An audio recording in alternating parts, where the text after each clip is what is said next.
ప్రార్థనలో ఏకీభవించవలసిందిగా ప్రేమతో మనవి చేస్తున్నాను.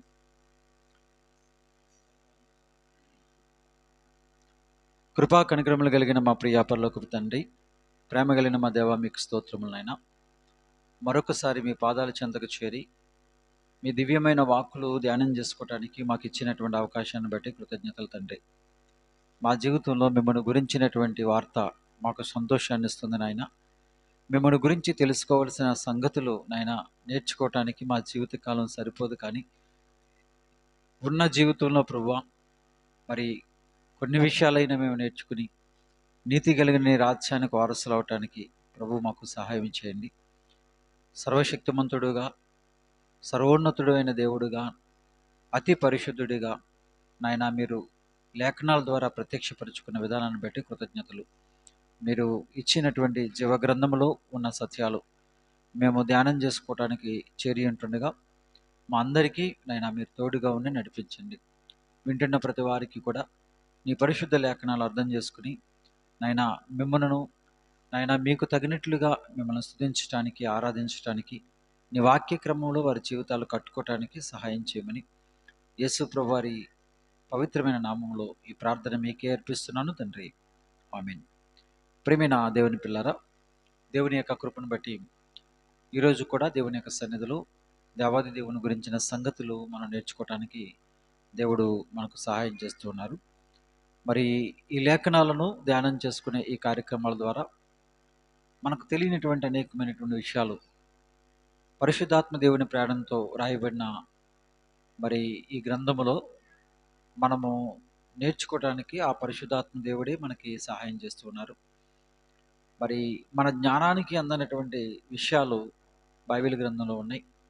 ఎందుకంటే దేవుడు అనగానే అనంతుడైన దేవుడు, అనంత జ్ఞానము కలిగిన దేవుడు.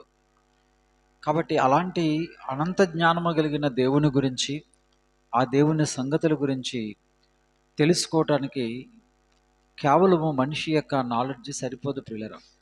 అది దేవుని యొక్క సహాయంతోనే మనము దేవుని యొక్క సంగతులు మనం నేర్చుకోగలం.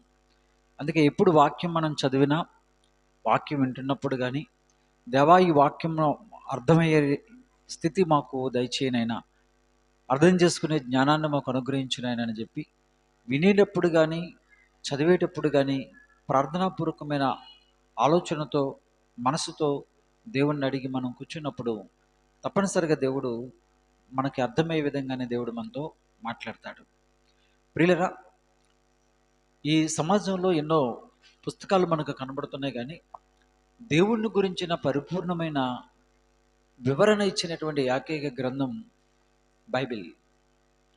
దేవుణ్ణి గురించినటువంటి పరిపూర్ణమైన వివరణ, దేవుడు ఎలాంటి వారో, ఆయనకున్నటువంటి లక్షణాలు ఎట్లా ఉంటాయో, ఆయనకి మనకున్న బంధం ఎలాంటిదో, ప్రియులరా ఆయన యొక్క స్థితి ఎట్లా ఉందో చాలా క్లియర్గా తెలిపినటువంటి పుస్తకమే పరిశుద్ధ గ్రంథమైన బైబిల్. ఇందులో దేవుణ్ణి మరి ఆయన యొక్క ఔన్నత్యాన్ని చాలా ఉన్నతమైన స్థాయిలో మనకు చూపించడం అనేది జరిగింది ప్రియులరా.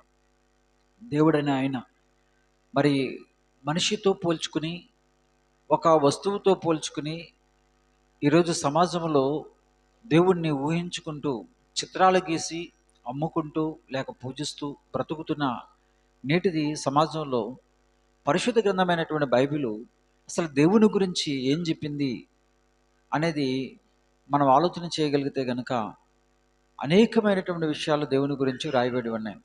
అయితే ఇప్పుడు మనం ఆలోచించేటువంటిది ఏంటి అంటే, దేవునికి ఒక రూపాన్ని చేయవచ్చా? ఈరోజు మనం ఆలోచన చేస్తున్నాం, దేవునికి ఒక రూపాన్ని చెయ్యవచ్చా? ఎందుకు చేయకూడదు? ఈ టైటిల్ మనం పెట్టుకుని కొద్దిసేపు ఆలోచించేద్దాం.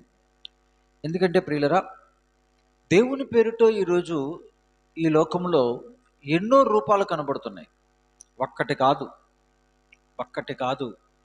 ఈ ఆరిన నేల మీద ఏ దేశానికి వెళ్ళినా, ఏ ప్రాంతానికి వెళ్ళినా, ఏ రాష్ట్రానికి వెళ్ళినా, ఏ తెగల మధ్య అయినా, ఏ జాతుల మధ్య అయినా దైవ సృష్టి అయితే ఉంది, కానీ దేవుని పేరిట ఎన్నో రూపాలు కనపడుతున్నాయి, ఎన్నో ఆకారాలు కనపడుతున్నాయి. అయితే ప్రభువుని నమ్ముకున్నటువంటి బిడ్డలుగా సర్వశక్తుడైన దేవుని యొక్క సన్నిధికి వచ్చినటువంటి పిల్లలుగా దేవుని యొక్క గ్రంథమైన బైబిల్లో అసలు దేవునికి రూపం అనేది ఉందా? దేవుడు తన రూపం ఇలా ఉండాలని ఆయన కోరుకున్నాడా? ఇది మనము లేఖనాల వెలుగులో తప్పనిసరిగా ఆలోచించవలసిన వారమే ఉన్నాం. ఎందుకంటే ఈ రూపం చేయటం లేక ఒక ఆకారాన్ని చేయటం అనేది దేవుని ఎరుగని లేక యేసుక్రీస్తు ప్రభు వారిని ఎరుగని సమాజంలో మాత్రమే కాదు, యేసు ప్రభు వారిని ఎరిగిన సమాజంలో కూడా దేవునికి ఆకారం చేసేటువంటి స్థితి కనపడుతూ ఉంది. దేవునికి రూపాలు పెట్టినటువంటి స్థితి ఈరోజు సమాజంలో కనపడుతుంది. బైబిల్ చేత పట్టిన వారు కూడా ఈ విషయంలో మరి రూపాన్ని చేసి ఆరాధిస్తున్న వారు కనబడుతున్నారు. అందువల్ల పరిశుద్ధుడైనటువంటి దేవుడు మనకి ఇచ్చినటువంటి బైబిల్లో దేవుడు మరి తన గురించి, తన యొక్క ఆకారాన్ని గురించి మనుషులకు ఏమి ఆజ్ఞాపించారు అది మనం తప్పనిసరిగా మనం తెలుసుకుని తీరాలి. ముఖ్యంగా బైబిల్ ఎరుగిన వారిని పక్కన పెట్టి, మందిరానికి రాని వారిని మనం పక్కన పెట్టి, ప్రభు మందిరానికి వెళుతూ మేము దేవుని పిల్లలము, దేవుని ఆరాధిస్తున్నామని చెప్పుకుంటున్న మనం ఎంతవరకు వీటి పట్ల అవగాహన కలిగి ఉన్నాం అనేది ఒకసారి పరిశీలన చేసుకుంటూ ముందుకెళ్ళాలి.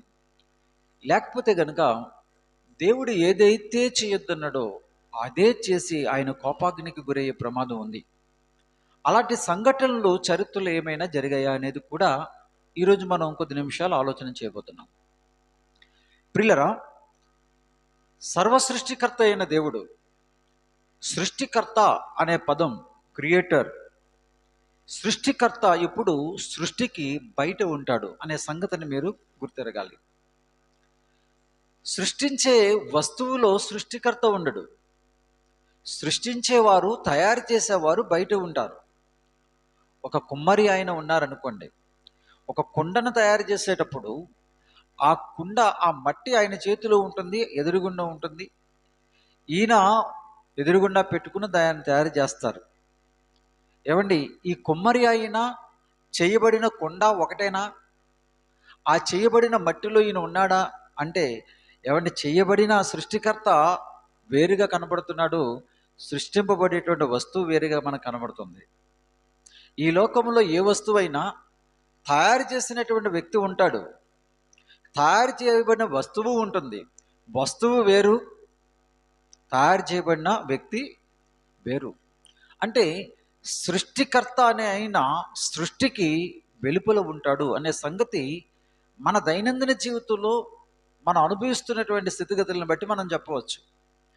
కాబట్టి ప్రియులరా, ఈరోజు సృష్టి అనగానే మనకి కంటికి కనిపించేవి కొన్ని కనపడుతున్నాయి, కంటికి కనిపించినవి కొన్ని ఉన్నాయి. సృష్టి అనగానే కనిపించేది మాత్రమే కాదు, ఈ సృష్టిలో ఒక చిన్న ఆకారము కలిగిన మనిషికి, ఆ మనిషి చిన్న ఆకారములో ఒక అంగుళం సైజు కలిగిన ఈ కళ్ళతో ఈ సృష్టిని చూస్తున్నాం. కానీ ఈ అంగుళం సైజు కలిగినటువంటి ఈ కళ్ళు ఈ సృష్టిని ఎంతవరకు చూస్తున్నాయి? కొంతవరకే. ఇక కంటికి కనిపించినటువంటి విషయాలను కూడా, అంటే కంటికి కనిపించినంత దూరంగా ఏమైతే ఉన్నాయో కనిపించే పదార్థాలు, వాటిని చూడాలని మనిషి కొన్ని టెలిస్కోపులు కనిపెట్టుకున్నాడు. హబుల్ టెలిస్కోప్ అని ఉన్నాయి కదా.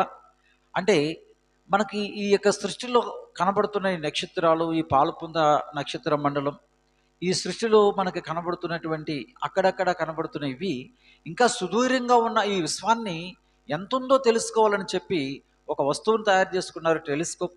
ఆ టెలిస్కోప్ను మరి అంతరిక్షంలోకి పంపించారు. ఆ అంతరిక్షంలో అది ఫోటోలు తీస్తూ, ఏమండి, కొన్ని వందల కాంతి సంవత్సరాల దూరంలో ఉన్న, ఏమండి, కాంతి సంవత్సరం అంటే ఒక సంవత్సర కాలంలో కాంతి ప్రయాణించే దూరాన్ని కాంతి సంవత్సరం అంటారు. ఒక సంవత్సర కాలంలో కాంతి ప్రయాణించే దూరం కాంతి సంవత్సరం. ఏమండి, కాంతి ఎంత ఫాస్ట్గా ఎంత దూరం ప్రయాణం చేస్తుంది అని ఒక ఆలోచన మనం వేసుకుంటే, సూర్యుడి నుంచి మనకు వెలుగు మన భూమి మీదకి వస్తుంది. సూర్యుడు ఉదయించగానే, సూర్యుడు మనకు కనిపించకుండానే ఆ వెలుగు అనేది మన భూమి మీదకి రావటానికి ఇంచుమించుగా 8 నిమిషాలు పడుతుందని చెప్పి శాస్త్రవేత్తలు లెక్కలు చేర్చారు. ఏమంటే 8 నిమిషాల్లో సూర్యుడి దగ్గర ఉన్న కాంతి భూమిని చేరుతుందంట. 8 నిమిషాల్లో. మరి సూర్యుడికి భూమికి మధ్యన ఉన్న దూరం ఎంత? 8 కిలోమీటర్లు, 80 కిలోమీటర్లు కాదు. ఏమండి 800 కిలోమీటర్లు కాదు, 8000 కిలోమీటర్లు కాదు, కోట్ల కిలోమీటర్లు. ఏమండి కోట్ల కిలోమీటర్ల దూరంలో సూర్యుడుంటే, ఏమండి కోట్ల కిలోమీటర్ల దూరంలో భూమి ఉంటే, ఆ సూర్యుడి నుండి బయలుదేరిన కాంతి ఇక్కడ రావడానికి జస్ట్ 8 మినిట్స్లో వచ్చేస్తుందంట. అంటే ఎంత ఫాస్ట్ చూడండి. 8 నిమిషాల్లోనే కోట్ల కిలోమీటర్లు ప్రయాణం చేస్తూ ఉంటుంటే గంటకి ఎన్ని కిలోమీటర్లు వెళ్తుంది? 24 గంటలకు ఒక్కరోజుకి ఎన్ని కిలోమీటర్లు ప్రయాణం చేస్తుంది కాంతి? ఒక్కరోజుకి అన్ని కిలోమీటర్లు అయితే మనం లెక్క కట్టలేం కదా.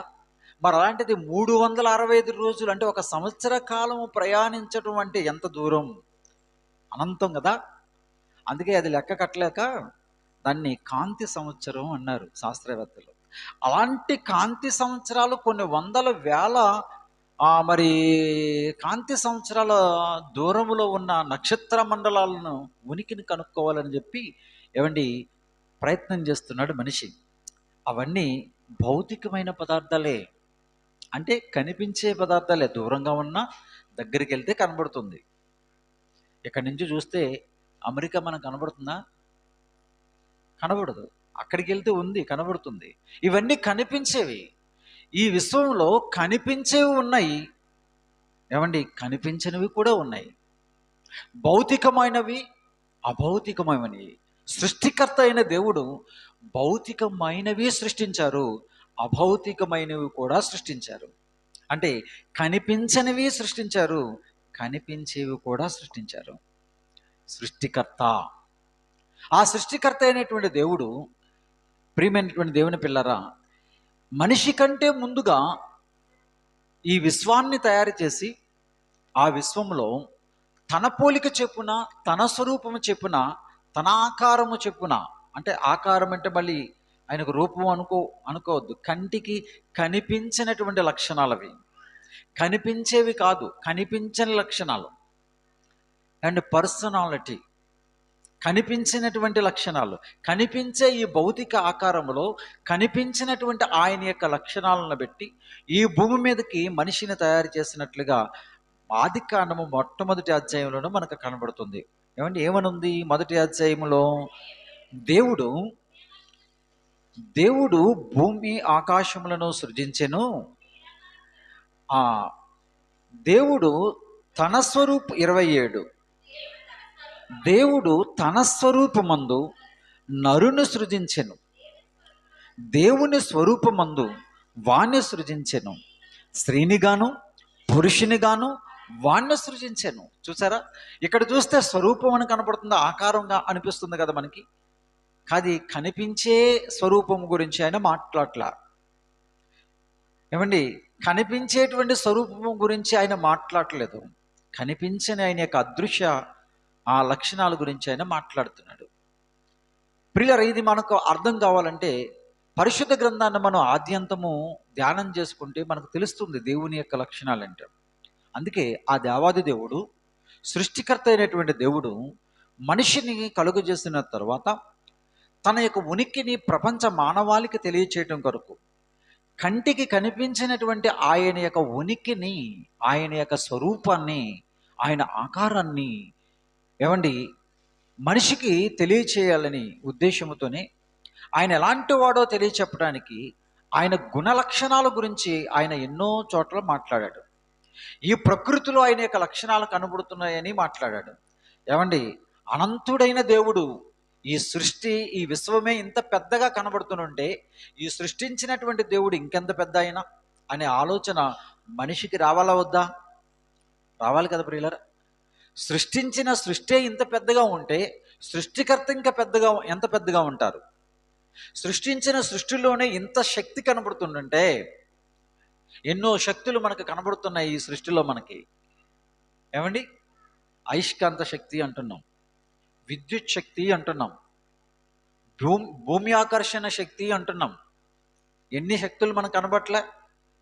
ఏమండి, ఇన్ని శక్తులు మనకు కనబడుతుంటే ఇన్ని శక్తులను సృష్టించిన ఆ సర్వశక్తిమంతుడు ఎంత మరి పెద్దవాడై ఉంటాడు అనేది ఆలోచన ప్రతి మనిషికి రావాలి ప్రియులరా.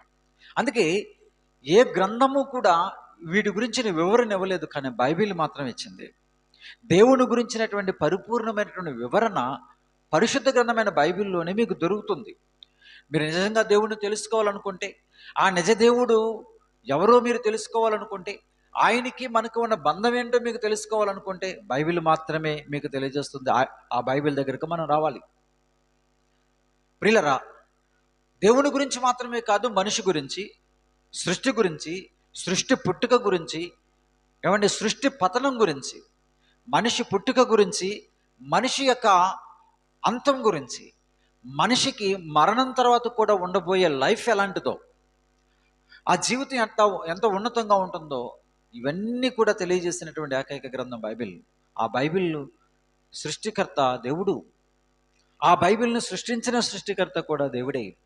ఆ దేవుడు ఒకనాడు ప్రజలు ఈ భూమి మీద బ్రతుకుతున్నప్పుడు ఒక జనాంగాన్ని ఆయన ప్రత్యేకపరుచుకొని, ఆ జనాంగం ద్వారా తన ప్రేమ ఏంటో, తన ఉనికి ఏంటో ప్రజలకు తెలియపరచాలనుకుని ఒక జనాంగాన్ని ఆయన ప్రత్యేకపరుచుకున్నాడు. వారే ఇశ్రాయేలు ప్రజలు.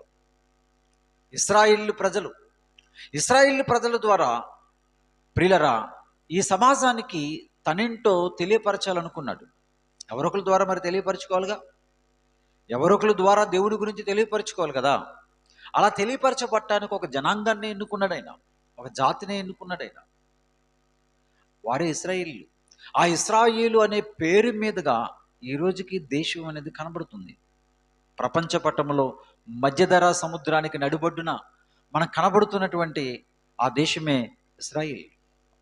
ప్రియులరా, ఆ ఇశ్రాయేలును దేవుడు ప్రత్యేకపరుచుకుని ఐగుప్తు దాస్యం నుండి విడుదల చేసి ఆయన ఒక వాగ్దాన భూమిని, స్వాస్థ్య భూమిని ఇవ్వటానికి ఇష్టపడి నడిపిస్తున్న రోజులవి. అలా నడిపిస్తున్నప్పుడు వారు అరణ్య మార్గం గుండా వెళుతున్నారు. అలా వెళుతున్నటువంటి టైంలో సీనాయి అనేటువంటి పర్వత ప్రాంతానికి వాళ్ళు వచ్చారు. ఆ సీనాయి పర్వత ప్రాంతం దగ్గరికి వచ్చినప్పుడు అక్కడ వారిని నడిపిస్తున్నటువంటి నాయకుడైన మోషే గారిని దేవుడు పిలిచి, నీతో మాట్లాడాలయ్యా, నీకు కొన్ని విషయాలు తెలియచేయాలి. ఇశ్రాయేలు ప్రజల ద్వారా ఈ ప్రపంచ మానవాళికి కొన్ని విషయాలు నేను తెలియపరచాలనుకుంటున్నాను. కాబట్టి ఈ పర్వతం మీదకి రా అని చెప్పి ఆయన్ని పిలిచినప్పుడు మోషే గారు ఆ సీనాయి పర్వతం మీదకు వెళ్తారు. అలా సీనాయి పర్వతం మీదకు వెళ్ళి ఆయనకు కొన్ని ఆజ్ఞలతో కూడిన రాతి పలకలను ఇవ్వటం అనేది జరిగింది. ఆ ఆజ్ఞలు ఎట్లా ఉన్నాయో ఒక్కసారి మనం చూద్దాం. నిర్గమాకాండము 20వ అధ్యాయము ఒకసారి మనము 3వ వచనాన్ని మనం చదువుకుందాం. ప్రియులరా, దేవుడు చెబుతున్నటువంటి మాట, నేను తప్ప వేరొక దేవుడు నీకుండకూడదు. జాగ్రత్తగా వినండి. దేవుడు మాట్లాడుతున్న విషయం ఏంటంటే, నేను తప్ప వేరొక దేవుడు నీకు ఉండకూడదు అంటున్నాడు. ఈ మాట తీసుకుని చాలామంది అపార్థం చేసుకుని మతోన్మాదులు, బైబిల్ వ్యతిరేకంగా మాట్లాడేవారు చూసారా క్రిస్టియన్స్ ఏమంటున్నారు, దేవుడు ఒక్కడేనంట, ఆయన తప్ప ఇంకెవరూ లేరంట అని చెప్పి నోరు పారేసుకుంటున్న వాళ్ళు చాలామంది కనబడుతున్నారు. ప్రియమైనటువంటి దేవుని పిల్లరా, కుటుంబానికి తండ్రి ఒక్కడే ఉంటాడు. నరజాతి అనే కుటుంబానికి, ఈ ప్రపంచ మానవాళికి తండ్రి ఒకడే, ఆ తండ్రి అయిన దేవుడు. కుటుంబానికి తండ్రి ఒక్కడే ఉంటారు, కానీ ఇద్దరుండ్రు, ముగ్గురుండ్రు. మనకు తెలుసు. ఎవరైనా, ఏ తండ్రి అయినా తన పిల్లలతో నేను కూడా మీ తండ్రిని అండో, ఏమంటాడు? నేనే మీ తండ్రిని, నేనే అని అనటంలో ఆ తండ్రికి న్యాయం ఉందా లేదా? ఉంది. ఒకడే కుటుంబానికి తండ్రి.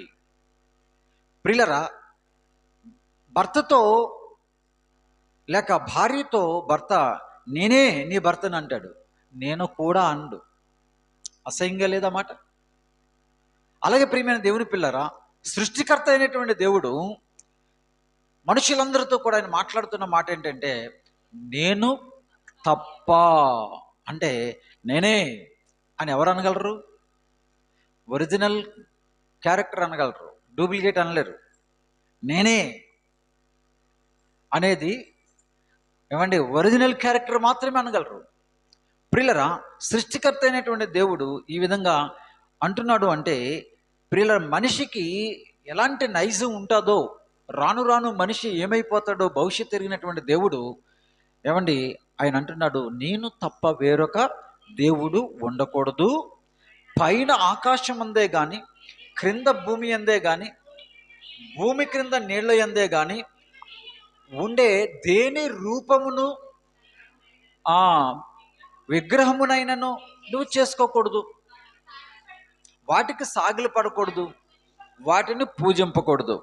చూసారా ప్రియులరా, ఎంత ఖండితంగా ఆజ్ఞలు ఇస్తున్నాడో దేవుడు. ప్రజలకు ఇచ్చినటువంటి ఆజ్ఞల్లో 10 ఆజ్ఞలు ఆనాడు ఇశ్రాయేలు ప్రజలకు ఇచ్చిన ఆజ్ఞలు ఇవి. ఆ 10 ఆజ్ఞల్లో మనకు కనబడుతున్నటువంటి ఆ మొట్టమొదటి ఆజ్ఞ, నీ దేవుడైన యెహోవాను నేను తప్ప వేరొక దేవుడు మీకు ఉండకూడదు. ద ఫస్ట్ ప్రయారిటీ, మొట్టమొదటి ఆజ్ఞలను మాట్లాడుతున్నాడు ఆయన. ఎందుకు నేను తప్ప వేరొక దేవుడు ఉండకూడదు, మీరు చేసుకోకూడదు, రూపాన్ని చేయకూడదు, చెక్కిన ప్రతిమను మీరు చేయొద్దు, నాకు ఒక రూపాన్ని మీరు పెట్టడానికి వీల్లేదు అని చెబుతున్నాడంటే, మనిషి ఎట్లా మారిపోతాడో భవిష్యత్ జ్ఞానం ఎరిగిన దేవుడు. అప్పటికప్పుడు ఏమంటే ఆలోచించుకుని చెప్పే దేవుడు కాదు. దేవుడు అంటేనే అనంత జ్ఞాని. ఆయనకి వర్తమాన భూత భవిష్యత్ కాలాలలో ఏది జరగబోతుందో, ఏది జరుగుతుందో ఆయనకు తెలుసు, ఎరిగిన దేవుడు. అందుకే భవిష్యత్తులో మనిషి ఎట్లా మారిపోతాడో, దేవుని యొక్క మరి తత్వం పట్ల, దేవుని పట్ల ఆయన ఉద్దేశాలు ఎట్లా మారిపోతాయో ఎరిగిన దేవుడు ఈ విధంగా ఆయన మాట్లాడటం అనేది జరిగింది, చెప్పడం అనేది జరిగింది. ఎట్లా మారిపోతాడు?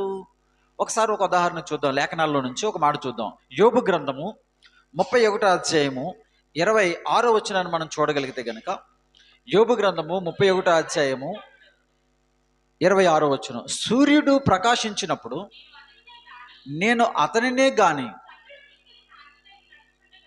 చంద్రుడు మిక్కిలి కాంతి కలిగి నడుచుచుండగా అతనినే గాని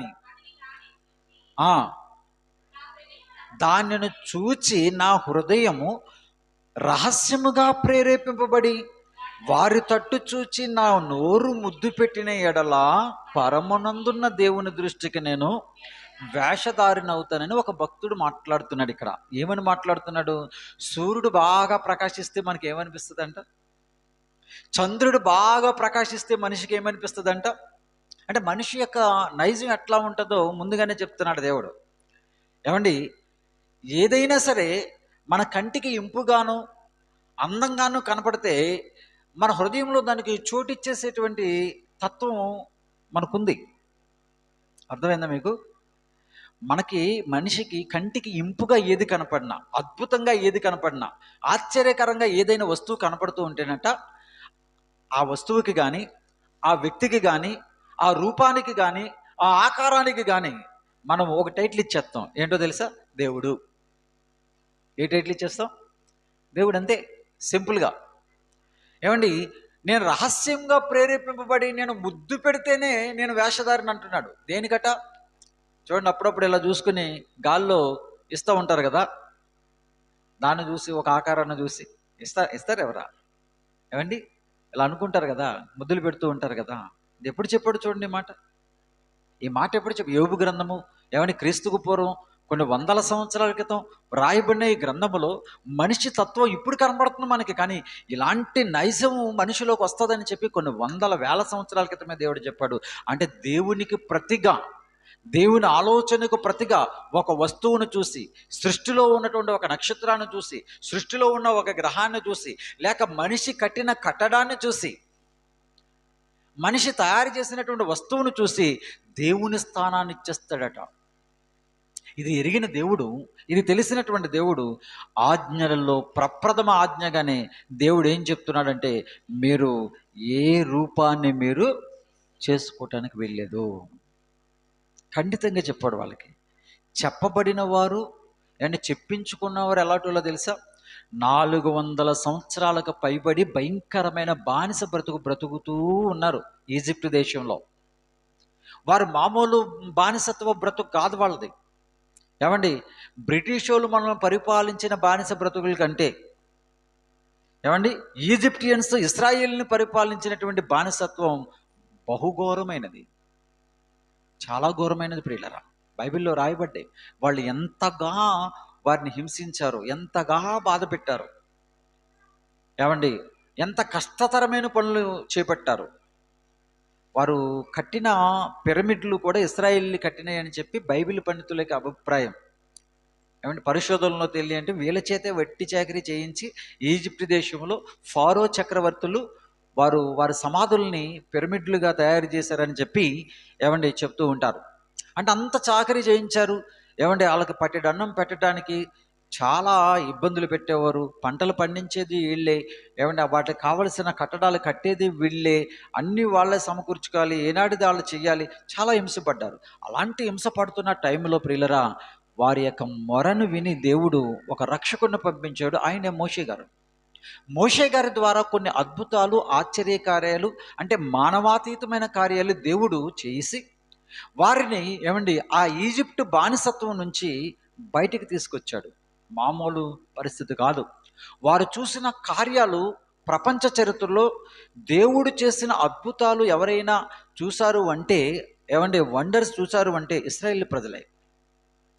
ఏమండి మానవాతీతమైనటువంటి శక్తిని, మహాకర్షక శక్తి అయిన ఆ మహాదేవుణ్ణి, ఆ సర్వశక్తిమంతుడైనటువంటి దేవుని శక్తి ఎలా ఉంటుందో కళ్ళారా చూసినటువంటి జనం ఎవర్రా అంటే చెప్పండి, ఇశ్రాయేలు ప్రజలు. పూర్వకాలమందు క్రీస్తుకు పూర్వం ఏమండి అన్ని ఆశ్చర్య కార్యాలు చూశారు వాళ్ళు. నీళ్లు రక్తముగా మార్చబడటం కానించి ఎన్నో భయంకరమైనటువంటి తెగుళ్ళు అక్కడ మరి వస్తుంటుంటే ప్రియులరా ఇశ్రాయేలు ప్రజలు మాత్రం క్షేమంగా అక్కడి నుంచి బయలుదేరి రావటం మనకు తెలుసు. అలాంటి ప్రజలట ఏమండి వాళ్ళు ఏం చేశారో చూడండి. 32వ అధ్యాయం నిర్గమాకాండము 32వ అధ్యాయము. మోషే గారు కొండ మీదకి వెళ్ళారు. దేవునితో మాట్లాడేటువంటి ఆ సందర్భంలో మోషే గారు కొండ మీదకి వెళ్ళి కిందకి ఇంకా రాలేదు. ఇంచుమించుగా 40 రోజులు అయిన కొండ మీదే దేవునితో గడుపున్నటువంటి ఆ సందర్భంలో ప్రియులరా మరి తడువు చేస్తూ ఉంటుంటే ఆ ప్రజలందరూ కూడా ఏమంటున్నారు? 32వ అధ్యాయం 1వ వచనం మనం చూడొచ్చు. మోషే కొండ దిగకుండా తడవు చేయుట ప్రజలు చూసినప్పుడు ఆ ప్రజలు అహరోను యొద్దకు కూడి వచ్చి, లెమ్ము, మా ముందర నడుచుటకు ఒక దేవతను మా కొరకు చేయము. ఏమండి ఐగుప్తులో నుండి మమ్మల్ని తీసుకొచ్చినటువంటి మోషే ఏమైపోయాడో మాకు తెలియదు, కాబట్టి మాకు ఒక రూపాన్ని తయారు చేయి, ఒక దేవుని రూపాన్ని తయారు చేయి అంటున్నారండి వీళ్ళు. ఎవరు? ఏమంటే ఏ బానిస బ్రతుకు నుంచి అయితే బయటకు వచ్చారో సర్వశక్తిమంతుడి దేవుడు కంటికి కనిపించుకోకుండా మోషే నాయకత్వంలో ఆ ప్రజలను పగలు మేఘస్తంభంగాను రాత్రి అగ్నిస్తంభంగాను ఉంచి ఏమంటే చక్కగా నడిపిస్తున్నటువంటి ఆ ప్రజలే ఏమంటున్నారండి? దేవునికి మమ్మల్ని తీసుకొచ్చిన దేవునికి ఒక రూపాన చేయి. వీళ్ళు ఎక్కడ నేర్చుకున్నారు? వాళ్ళు ఇప్పటివరకు ఎక్కడున్నారండి? ఈజిప్ట్ దేశంలో ఉన్నారు. వాళ్ళు అప్పటి వరకు ఈజిప్ట్ దేశంలో ఉన్నారు కదా. ఈజిప్ట్ దేశంలో ఉండి ఆ ఈజిప్ట్ దేశస్థులు ఏవైతే చేశారో దేవునికి రూపాలు వీళ్ళు కూడా చేయడం మొదలుపెట్టారు. అంటే దేవుని పేరు మీద ఒక్కొక్క రూపం చేయటం మొదలుపెట్టారు వీళ్ళు. ఆ దేశపు ప్రజలు చేసినటువంటి ఆచారాలు ఏమండి వీళ్ళు కూడా మొదలుపెట్టారు. అందుకే దేవుడు ఆజ్ఞలలోనే మొట్టమొదటి ఆజ్ఞగా ఇది ఇచ్చి మోషే గారికి ఇచ్చి కిందకి పంపుతున్నాడు. పంపే లోపుగానే వాళ్ళు మొదలెట్టేశారు. అర్థమైందా మీకు? ప్రియమైన దేవుని పిల్లరా, ఎంత భయంకరమైనటువంటి స్థితి అంటే చాలా దారుణమైనటువంటి పరిస్థితి. కంటికి కనిపించుకోకుండా దేవుడు చేస్తున్న కార్యాలు చూస్తున్నారు, మాట్లాడుతున్న మాటలు చూస్తున్నారు, ఆశ్చర్యకార్యాలు కళ్ళారా చూశారు. ఆ సర్వశక్తిమంతుడైనటువంటి దేవుడు ఏమిటి మాకు కనిపించుకోకుండా ఇన్ని కార్యాలు చేస్తున్నాడంటే ఆయనకి రూపం చేయాలనేటువంటి ఆలోచన వీళ్ళకి ఎలా వచ్చింది? చూసారా? చూసి నేర్చుకుంటున్నారనమాట. దేవుడు వద్దన్నవి చూసి నేర్చుకుంటున్నారనమాట. ఆ విధంగా వాళ్ళు చేసి ప్రియులరా అహరోను గారిని బలవంతం చేస్తే అహరోను గారు వారి దగ్గర ఉన్నటువంటి బంగారపు వస్తువులన్నీ గ్యాదర్ చేసి ఏమండి ఏ బొమ్మ చేశారట? ఏమంటే బంగారు దూడు బొమ్మను చేశారట. దూడ బొమ్మను చేసి పండగ చేద్దాం రండి అంటున్నాడు. చూడండి అక్కడ కింద ఒక మాట ఉంటుంది. అప్పుడు వారు, ఓ ఇశ్రాయేలు, ఐగుప్తు దేశము నుండి నిన్ను రప్పించిన దేవుడు ఇదే అని ఆ బొమ్మను అక్కడ పెట్టి, ఏ బొమ్మ? బంగారపు దూడ బొమ్మను అక్కడ పెట్టి ఒక పేరెట్టారు అక్కడ. అక్కడ చూడండి, అక్కడ రేపు యెహోవాకు పండుగ జరుగునని చాటింపగా, ఏం పెట్టి? దూడబొమ్మ పెట్టి. ఎవరికి పండుగ? దేవునికి పండుగ.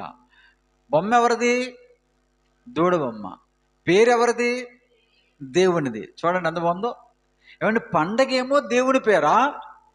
ఆ దేవుని పేరట జరిగే పండగలో దేవుడు ఏదైతే చెయ్యొద్దన్నాడో, పైన ఆకాశం ముందు కానీ క్రింద భూమి మీద కానీ మీకు కనిపించేది కానీ కనిపించినది కానీ ఏ రూపాన్ని మీరు చేసుకోకూడదు, దానికి మొక్కకూడదు, సాగిలి పడకూడదు, పండగలు చేయకండిరా అని దేవుడు చెప్తే, ఏమండి వాళ్ళు ఏమంటున్నారంటే ఆ బొమ్మే, ఏ బొమ్మ పైగా? ఏమండి అసలు దేవుడు మనిషికి ఎలాంటి స్వరూపాన్ని ఇచ్చాడు? ఎంత అందమైనటువంటి ఆకారాన్ని ఇచ్చాడు ప్రియులరా! మనిషికి ఏమో చక్కటి ఆకారాన్ని ఇచ్చాడు. ఈరోజు ఈ సృష్టిలో అందమైనటువంటి ఆకారం కలిగిన జీవరాశి ఏదైనా ఉందంటే మనిషే. అవునంటారా కాదంటారా? ఏమండి మిగిలినటువంటి జీవరాశులను ఒక పక్కన పెట్టి మనిషిలో ఒక పక్కన పెడితే, ఏమండి అందమైన ఆకారంతో పాటు బుద్ధి, జ్ఞానము, వివేచన, ఎంతో విలువైనటువంటి సంపదను దేవుడు మనిషికి ఇచ్చాడు. ఏమండి మనిషికి దేవుడు ఇన్నిస్తే మనిషి దేవుడికి ఏమిచ్చాడు? రూపాన్ని ఇచ్చాడు. పైగా అది ఎలాంటి రూపాన్ని ఇచ్చాడు? గడ్డి తినేటువంటి ఎద్దు రూపం అంట. కీర్తనల గ్రంథం చూద్దాం ప్రియులరా. కీర్తన గ్రంథము 106వ అధ్యాయము 19-20 వచనాన్ని మనం చూడగలిగితే దేవుడు ఏమండి ఎంత బాగా బాధపడుతూ ఈ మాటలు రాయించారో చూద్దాం.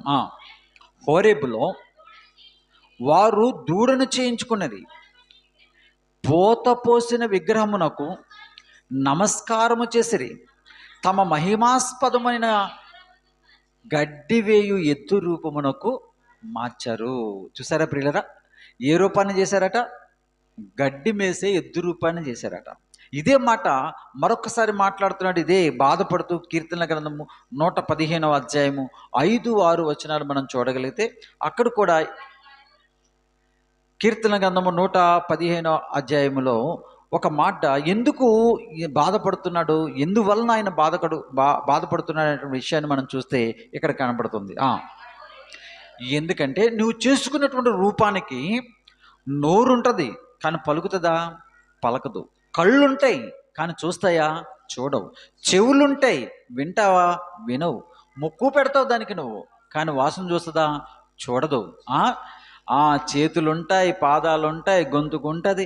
నువ్వు మాట్లాడినట్లుగా, నువ్వు నడిచినట్లుగా, నువ్వు పాడినట్లుగా, లేకపోతే నువ్వు ఆలోచిస్తున్నట్లుగా అది ఆలోచన చేయదు కదా. ఒక రూపం, ఒక ఆకారం, దానికి మన భాషలో విగ్రహం. ఏమండి ఇది మీరు ఎందుకు చేయొద్దు అంటున్నాడంటే, ప్రియమైన దేవుని పిల్లరా, వాటికి ఏది చలనం లేదు, జీవము లేదు. జీవము లేని వాటిని జీవము కలిగిన దేవునికి పోలుస్తూ పెట్టడం అనేది ఏమండి ఈరోజు మనిషి నేర్చుకున్నాడు. ఇది ఎంత ఘోరమైన పాపం చూడండి. రూపము లేని ఆత్మను ఏమండి రూపాన్ని చూపించి పెట్టాడు ఈరోజు మనిషి. దేవుడు చెయ్యొద్దు అంటే దేవుడు మనిషి చేసి పెట్టాడు. పైగా పెట్టింది ఏంట్రా అంటే ఎద్దు రూపం అంట. ఎద్దు రూపం ఒకటేనా? ఏమండి ఎద్దు రూపం ఒకటేనా? ఈరోజు ప్రపంచంలో ఎన్ని రూపాలు కనపడుతున్నాయి దేవుడి పేరు మీద. ఏమంటే సగం జంతువు, సగం మనిషి, సగం పక్షి, సగం మనిషి. ఏమండి వాడు మనిషిని అందులో పెట్టారు, పశు ఆకారాన్ని అందులో పెట్టారు, పక్షి ఆకారాన్ని అందులో పెట్టారు. ఏమండి ఈ చలించేటువంటి జీవరాశులు ఏమైతే ఉన్నాయో, ఏమండి ప్రాకేటువంటి పురుగు ఆకారాన్ని అందులో పెట్టారు. చూసారా ప్రియులరా? సృష్టికర్త అయిన దేవుడు రూపాన్ని చేయొద్దు అంటే ఆ మనిషి మాత్రం ఏం చేశాడు అంటే రూపాన్ని చేసి పెట్టాడు ప్రియులరా. ఎంత బాధాకరమైనటువంటి విషయం. ఆత్మను దేవుడిని గురించి తను పరిచయం చేసుకుని ఆయన ఏమన్నాడు మోషే గారితో నేను ఉన్నవాడను అన్నాడు ఫస్ట్. సర్వశక్తిమంతుడైన దేవుడినేమో అన్నాడు ఆయన. నేను ఉన్నవాడను, సర్వశక్తిమంతుడైన దేవుడు ఉన్నవాడును, నేను కలుగజేయబడిన వాడును కాను. ఒక విద్యార్థి వచ్చి నన్ను అడుగుతుంది, సార్ దేవుణ్ణి ఎవరు పుట్టించారు సార్ అని అడుగుతుంది. ఏమంటే ఒక 8th క్లాస్ అమ్మాయి, అమ్మ దేవుణ్ణి ఎవరు పుట్టించరమ్మా, పుట్టిస్తే ఆయన దేవుడు కాడు, ఆయన ఉన్నవాడు, ఆయనకు ఆయనే ఉన్నవాడు, ఆయనకు ఆయనే ఎలా ఉంటాడయ్యి అండి అన్నది. అందుకే దేవుడమ్మా అన్నాను. ఆయన ఎవరు తయారు చేయరు, ఆయన ఎవరు కలుగ చేయరు, మన చేత కలుగ చేయబడేవాడు దేవుడు కానే కాడమ్మా. మనల్ని కలుగ చేసేవాడు, మనల్ని తయారు చేసేవాడు దేవుడు, ఈ సృష్టిని తయారు చేసిన వాడు దేవుడు. ప్రియమైనటువంటి దేవుని పిల్లరా, అందుకే ఆయన బాధపడుతూ చెప్పినటువంటి మాటలు ఇవి. ఇదిగో నాకు ఎలాంటి రూపాన్ని చేశారు, మీకేమో ఇంత అందమైన రూపాన్ని ఇచ్చాను, నాకే ఎలాంటి రూపాన్ని ఇస్తున్నారు మీరు? నేను వద్దన్నప్పటికీ కూడా, చెయ్యొద్దన్నప్పుడు ఇప్పుడు చేశారు అనుకోండి అని ఒప్పుకోడు, కానీ ఎలాంటి రూపాన్ని చేశారు వాళ్ళు? ఎంత దారుణమైనటువంటి పరిస్థితి, ఎంత దారుణమైనటువంటి పరిస్థితి ప్రియులరా. దేవుడు ఏ రూపంలో కూడా ఆయన ఈ భౌతికమైనటువంటి ఆకారముతో కనిపించాలని ఆయన కోరుకోలేదు. అంటే ఈ వస్తువుల ఆకారములో ఉండాలని ఆయన కోరుకోలేదు. ఇవ్వద్దన్నాడు ఆయన, ఖండితంగా ఆజ్ఞాపించాడు ఆయన. అందుకే ఆ రోజు ఇశ్రాయేలు ప్రజల్ని, ఏమండి, మోషే గారు ఆ యొక్క ధర్మశాస్త్రాన్ని తీసుకుని మోషే గారి కిందకు వస్తున్నటువంటి టైంలో దేవుడు వెంటనే వీళ్ళు చేసిన దౌర్భాగ్య పనిని చూసి, మోషే వీళ్ళు చూసావా, నేను ఏదైతే చేయొద్దు అంటున్నానో ఆజ్ఞలు ముందు మాటలతో చెప్పాడు ఆయన, తర్వాత పర్మనెంట్గా ఆజ్ఞ రూపంలో రాతి పలకల మీద చెక్కి మరీ ఇస్తున్నాడు. అక్కడ మామూలుగా పేపర్ మీద రాస్తే చెరిగిపోతాయి, ఏమైనా రాతితో ఉన్నాయి? ఏమండి, వందల వేల సంవత్సరాలు ఇప్పుడు రాతి పలకలు మనకు శిలాపలకాలు కనబడుతున్నాయా లేదా? అశోకుడు రాసిన శిలాశాసనాలు ఉన్నాయా లేదా? ఉన్నాయి. ఏమండి, రాతి పలకల మీద ఎందుకు రాసిచ్చాడు దేవుడు? ఏమండి, తరతరాలు కూడా ప్రజలకు ఆ యొక్క విషయాలు తెలియాలి. కానీ అది ఇచ్చేటప్పటికి వీళ్ళు ఏం చేశారు? చెప్పిన మాటను పక్కన పెట్టి చేస్తే దేవుడు కోపంతో రగిలిపోయి, మోషే వీళ్ళందరినీ కాల్చి పడేస్తాను మోషే, నిన్ను నీ కుటుంబాన్ని మాత్రం నేను అభివృద్ధి చేసి నీ ద్వారా సంతానాన్ని ముందుకు నేను నడిపిస్తానంటే, వద్దు ప్రభా, వద్దు నాయన, అలా చేయొద్దు నాయన. ఒక మంచి నాయకుడు, ఏమండి, ఆ రోజు ప్రజలకు అడ్డు తగిలి, నాయన వద్దు నాయన, అలా చేయొద్దు, వాళ్ళ యొక్క ఆ తప్పును మన్నించిన ఆయన అని చెప్పి ఆ రోజు మహానాయకుడైనటువంటి మోషే గారు దేవుని యొక్క కోపానికి అడ్డు తగలబట్టి ఆ రోజు ఇశ్రాయేలు బ్రతకగలిగారు. ఎందుకంటే వారికి చేసిన మేళ్ళు అన్నీ ఇన్ని కాదు, ఏమండి, మామూలుగా వారిని నడిపించట్లేదు. ఎన్నోసార్లు వారి యొక్క కనాను యాత్ర గురించి మనం నేర్చుకున్నాం. అద్భుతాలు ఆశ్చర్య కార్యాలే కాదు, ఏమైనా చక్కటి ఆహారం పెడుతున్నాడు, ఏమైనా ఎంతో చక్కగా వారిని నడిపించుకుంటూ వస్తే కృతజ్ఞత లేనటువంటి వారిగా వారు తయారైపోవటం చూసి దేవుడు ఎంతగానో బాధపడ్డాడు. ప్రియమైనటువంటి దేవుని పిల్లరా, యెషయా గ్రంథంలో 44వ అధ్యాయము 24వ వచనంలో ఒక మాట, ఏమండి, ఆయన గురించి రాయబడినటువంటి మాట చూద్దాం. యెషయా గ్రంథము 44వ అధ్యాయం 24వ వచనం, గర్భము నుండి నిన్ను నిర్మించిన నీ విమోచకుడునకు యెహోవా ఇలాగూ సెలవిచ్చుచున్నాడు. ఏమండి, ఆయన ఎట్లాగా తను పరిచయం చేసుకున్నాడంటే, ఇదిగో తల్లి గర్భములో నిన్ను నిర్మించిన వాడను నేనయ్యా, యెహోవానగు నేనే, సమస్తమును జరిగించేవాడను నేను ఒక్కడనే. జాగ్రత్తగా, నేను ఒక్కడినే. చూసారా, మళ్ళా మాట్లాడుతున్నాను, నేను ఒక్కడినే ఆకాశమును విశాలపరిచిన వాడను. జాగ్రత్త, దేవుడు అంటే ఏంటనుకుంటున్నావు? ఆకాశాన్ని విశాలపరిచినటువంటి ఆ మహా సర్వశక్తిమంతుడైన దేవునికి ఒక రూపాన్ని చేసి ఎక్కడ పెడుతున్నావు? గుళ్ళో పెడుతున్నావు, మందిరంలో పెడుతున్నావు. కొన్ని క్రైస్తవ సంఘాల్లో ప్రియులరా, యేసు ప్రభు వారి ఫోటో విగ్రహం, మరియమ్మ గారి విగ్రహం, ఏమంటే పెడుతున్నారా? ఏసేపు గారి యొక్క విగ్రహం, ఏమండి, ఇవన్నీ పెట్టి పూజలు చేయటం మనకు కనబడుతుంది కొన్ని క్రైస్తవ సంఘాల్లో. ఇది నేరమా కాదా? నేరమా కాదా? పాపమా కాదా? పాపం. దేవుడు ఏదైతే రూపాన్ని చేయొద్దన్నాడో ఆ రూపాన్ని చేసి ఈ రోజుకి కూడా క్రైస్తవ సమాజంలో మనకు కనబడుతున్నాయి. అట్టి వాటిని ప్రోత్సహించేటువంటి వారు క్రైస్తవులు ఎలా అవుతారు? వారు క్రైస్తవులు ఎలా అవుతారు? దేవుడి యొక్క కోపం ఏంటి వీళ్ళకి అర్థం కావట్లేదు. ఆ రోజు మోషే గారు అడ్డు తగలకపోతే ఇశ్రాయేల్ జాతే ఉండదు ఈరోజు, ఇంచుమించుగా అంతేనంటారా? కానీ దేవుడు ప్రేమమయుడిగా, క్షమాగుణం కలిగిన వాడిగా ఉండి వారిని మార్చటానికి ప్రయత్నం చేశాడు. చివరకు వారు బ్రతికి బట్టకట్టగలిగారు. ప్రియ దేవుని పిల్లరా, జాగ్రత్తగా మనం ఆలోచన చేయగలిగితే ఆయన ఆలోచన ఏంటి, మన ఆలోచన ఏంటి? ఆయన ఆలోచన ఏంటి? ఎందుకు ఆయన రూపాన్ని చేయొద్దన్నాడు? ఎందుకు ఆయన రూపాన్ని చేయొద్దన్నాడు? ఆయన ఎవరు? యోహాను సువార్త 4:24లో మనకు కనపడుతుంది. ఆయన ఎవరు? దేవుడు ఆత్మ గనుక. ఏమండి? దేవుడు ఎవరు? ఆత్మ గనుక ఆయన్ను ఆరాధించేవారు ఆత్మతోనూ సత్యముతోనూ ఆరాధించాలి. ఏమంటే ఆత్మ అన్నాడు అంటే ఆత్మ కంటికి కనిపించేదా, కనిపించినదా? కనిపించనిది. కనిపించని ఆత్మకు కనిపించే రూపాన్ని నువ్వు పెట్టొద్దు అని ఖచ్చితంగా చెప్పాడు దేవుడు. మేము పెడతాము అంటున్నారు మనోళ్ళు. ఏమండి? నీ మైండ్ అంతా దేని మీద ఉంటుంది ఇప్పుడు? ఆ రూపం మీద ఉంటుంది. కనిపించిన దేవుడి మీద ఉండదు. కనిపించే ఆ రూపం మీదే నీ మనసు ఉంటుంది. ఏమండి? దేవుడు చాలాసార్లు ఈ మాటలు చెప్పాడండి, ఒక్కసారి కాదు, చాలాసార్లు తెలియచేయడం అనేది జరిగింది. ఏం తెలియజేశాడో ఒక మాట మీకు నేను చూపించడానికి నేను ఇష్టపడుతున్నాను. యెషయా గ్రంథము 40:18. యెషయా గ్రంథము 40:18. యెషయా గ్రంథము 40:18. కావున మీరు నన్ను ఎవనితో పోలుస్తారు? నన్ను ఏ రూపమును ఆయనకు సాటి చేయగలరు? కావున మీరు ఎవరితో దేవుణ్ణి పోల్చుదురు? ఎవరితో పోలుస్తారు మీరు? ఏ రూపాన్ని ఆయనకు మీరు చేస్తారు? ఆయన అడుగుతున్నాడు ఇక్కడ. ఏమండి? 25వ వచనంలో కూడా చూడండి.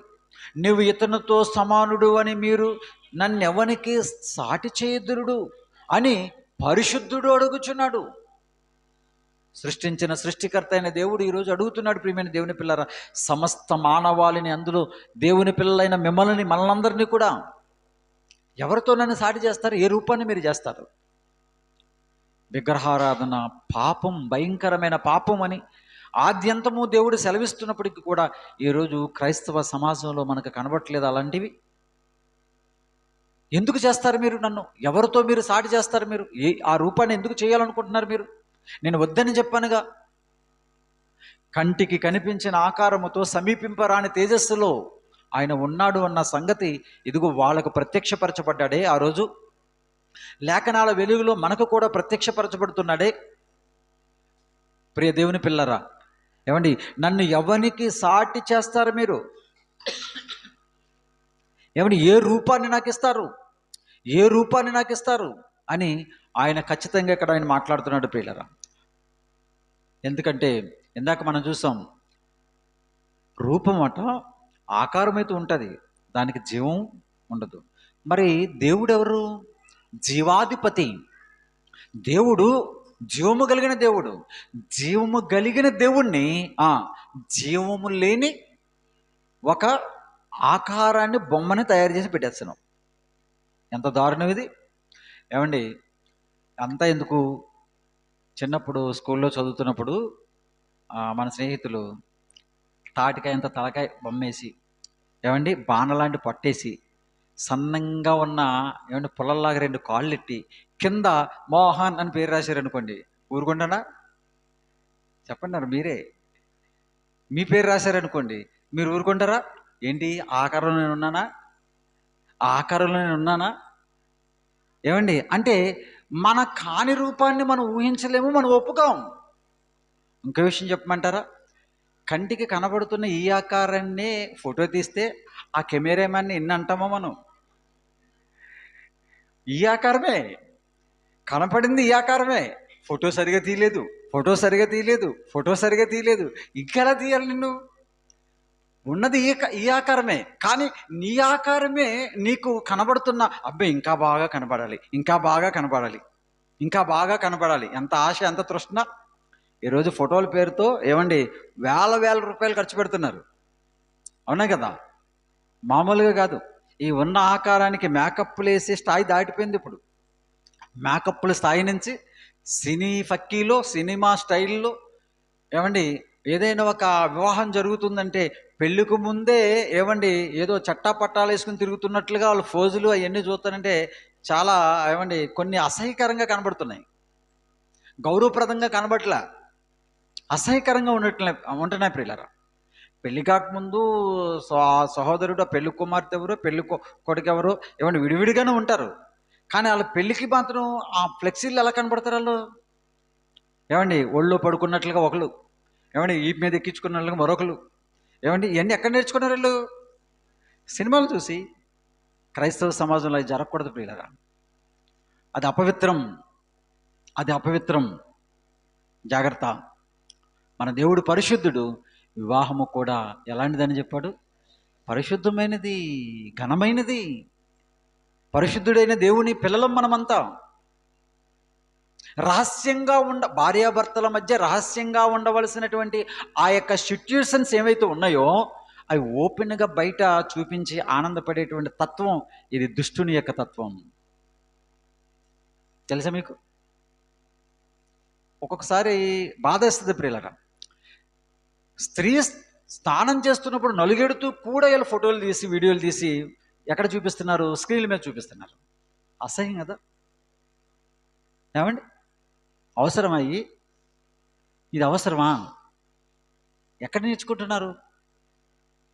దయచేసి దేవుని పిల్లరా, ఇది లోకపు తంతు. దాంట్లో పడి మోసపోకండి, దాంట్లో పడి మోసపోకండి.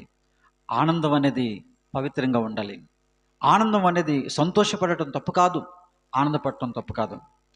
ప్రియులరా, ఈ మధ్యకాలంలో చెప్పాను కదా, పుట్టినరోజు పగలు చేసుకోవట్లేదు. అర్ధరాత్రి కాడ 12:30 గంటలకి ఏమండి బాంబులు పేలుస్తున్నారు. అంటే ఇతరులు బాధపడుతూ ఉంటే వీళ్ళకి ఆనందమా? పగలు చేసుకోవచ్చుగా. ప్రియా బిడ్డలారా, అపార్థం చేసుకోకండి. ఈ సంస్కృతి మానండి దయచేసి. చక్కగా పగలు చక్కగా మీ స్నేహితులు పిలిపించుకుని కేక్ కటింగ్ చేసుకుని ఆనందపడటంలో తప్పులేదు. గుండె జబ్బులు కలిగిన వారు ఉంటారు, చిన్నపిల్లలు ఉంటారు, అప్పటి వరకు రాత్రి అంతా కష్టపడి డ్యూటీలు చేసి అప్పుడే పడుకునేటువంటి పెద్దలు ఉంటారు, హృద్రోగులు ఉంటారు, వయసు మళ్ళిన వారు ఉంటారు. మీరు మీ ఇష్టానుసారంగా అర్ధరాత్రి వేళ బాంబులు పేలిచి అందరిని డిస్టర్బ్ చేసి సైలెన్సర్ పీకేసి ఆ బైకులు నడుపుకుంటూ వెళ్ళి ఇది పైచాచిక ఆనందం ప్రియులరా. ఇది సాడిజం అంటారు దీన్ని. ఇలాంటి క్రైస్తవ సమాజంలో, క్రైస్తవ కుటుంబాల్లో కనపడకూడదు ప్రియులరా. అపార్థం చేసుకోకండి, అర్థం చేసుకోండి. ప్రియమైన దేవుని పిల్లరా, ఆలోచన చేయండి, ఆలోచన చేయండి. దేవుడు చూస్తారా, మన రూపమే మనకు సరిగా కనపడకపోతే ఆ ఫోటో ఆయన తిడుతున్నాము, లేకపోతే ఇంకొక 100 రూపాయలు 1000 రూపాయలు ఖర్చు పెట్టి మళ్ళీ దాన్ని మరలా మనం రీమోడల్ చేసుకుంటాం, ఏదో చేసుకుంటున్నాం. ఏమంటే మన రూపమే మనమే ఒప్పుకోలేకపోతున్నాం. అసలు ఆ కంటికి కనిపించిన ఆత్మస్వరూపైన ఆ దేవునికి నువ్వెందుకయ్యా రూపాన్ని చేస్తావు? చేయొచ్చా? చేయకూడదు కదా అని దేవుడు అడుగుతున్నాడు. పరిశుద్ధుడు అడుగుచున్నాడు, నన్ను ఎవరితో సాటి చేయదురు మీరు అని పరిశుద్ధుడైన దేవుడు అడుగుతున్నాడు. పరిశుద్ధుడైన దేవుడు. ప్రియ దేవుని పిల్లరా, ఇర్మియా గ్రంథము 10వ అధ్యాయము, ఇర్మియా గ్రంథము 10వ అధ్యాయము 2 నుంచి కొన్ని వచనాలు మనం చూద్దాం. ఇర్మియా గ్రంథము 10వ అధ్యాయము 2 నుంచి కొన్ని వచనాలు. యెహోవా సెలవిచ్చినదేమనగా, అన్యజనముల ఆచారములు అభ్యసించకండి. ఇవన్నీ ప్రజల్లో దేవుని ఎరుగని పిల్లల దగ్గర జరుగుతాయి ఇలాంటివన్నీ. మరి ప్రభువుని నమ్ముకున్న మందిరాలకు వెళ్తున్న కుటుంబాల్లో ఇలాంటివి జరగకూడదు. క్రమశిక్షణ. క్రైస్తవ్యం అంటే పరిశుద్ధతకు మారుపేరు, క్రమశిక్షణకు మారుపేరు, నీతి న్యాయానికి మారుపేరు. మాట తప్పని వారు, అబద్ధములు ఆడని వారు. క్రైస్తవుడు అంటేనే క్రీస్తును పోలి నడుచుకునేవారు, క్రీస్తును ధరించుకునేవాడు అనే విషయాలు మీరు ఎప్పుడు వినలేదా? బాప్తిస్మ అనుభవం ద్వారా దేవా నీకోసమే నేను బ్రతుకుతానయ్యా అని చెప్పి ప్రమాణం చేసి మరి మందిరంలోనికి లేక సహవాసంలోనికి అడుగుపెట్టవే. మరి ఇవన్నీ మర్చిపోతున్నావా? ఎందుకు మర్చిపోతున్నారు? మీ పిల్లలను అలాంటి వాటికి ఎందుకు ఎంకరేజ్ చేస్తున్నారు? జాగ్రత్త పడదాం ప్రియులారా. ఇక దేవుడు మాట్లాడుతున్నాడు ఇక్కడ. ఇవన్నీ ఎక్కడ జరుగుతాయి? అన్యజనముల ఆచారములను మీరు అభ్యసించకుడి. వాళ్ళు ఏం చేస్తారు? ఏమంటే మొహానికి మట్టి పొమ్ముకుంటారు, రంగులు పొమ్ముకుంటారు, అదొక ఆనందం వాళ్ళకి. మొన్ననండి ఏమండి ఆ పండగలో శుభ్రంగా మొహానికి అయ్యి పామేసుకుని రంగులు పువ్వు వేసుకుని అత్యుత్సాహం ఎక్కువైపోయి ఒక వ్యక్తి ఆ రథం మీద నుంచి పిల్లి మొగేసాడు. పిల్లి మొగేస్తే ఏమండి తలకాయ నేలకు తగిలింది, స్పాట్లోనే చచ్చిపోయాడు. అత్యుత్సాహం. ఇవి జనముల ఆచారములు. ఏమండి దేవుని పేరు మీద ఇంట్లో కార్యక్రమం చేసుకుంటూ ఏమండి సినిమా సంస్కృతిని ప్రోత్సహించేటువంటి క్రైస్తవ కుటుంబాల జాగ్రత్త. మీకు ఉరి, అది మీకు ఉరి, మీ పిల్లలకు శాపం. దయచేసి జరిగించకండి అలాంటి. దేవుని పేరిట మనము కార్యక్రమం పెట్టుకుంటాం, పెళ్ళో లేకపోతే ఫంక్షనో ఏవో పెట్టుకుని అయిపోయిన తర్వాత పాస్టర్ గారు సంఘం వెళ్ళిపోయిన తర్వాత వీళ్ళ తంతేంటి? అది మీకు ఉరి, అది మీకు శాపం. దయచేసి అలా వండుకోండి దేవుని పిల్లరా, వండకండి.